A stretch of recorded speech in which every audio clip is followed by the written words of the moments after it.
আরেকটা জিনিস খেয়াল করছেন কি না, এইখানটায় ফুয়েল ইন্ডিকেটরটা আসলে আমাকে নক করছে যে তার ফুয়েল প্রয়োজন।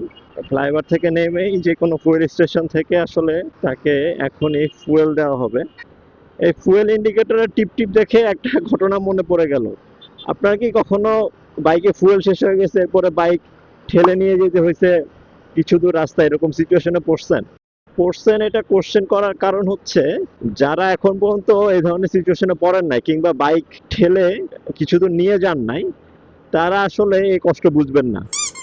আমি অনেকের সাথে এরকম কথা বলছি যারা এই ধরনের সিচুয়েশনে পড়ে না এবং তারা বুঝে না বাইক চালার কষ্টটা কি। সবাই ভাবে কি যে এই যে বাইক তো হচ্ছে স্মুথলি চলতেছে, দেখেন এক্সিলেটর দিচ্ছি আর বাইক দৌড়াচ্ছে। হ্যাঁ, সো কোনো কারণে যদি বাইকের ফুয়েল শেষও হয়ে যায়, তাহলে নেমে একটুখানি ধাক্কা দিবে, বাইক গুড়গুড় করে চলে যাবে, এরকমই মনে করেন। কিন্তু না,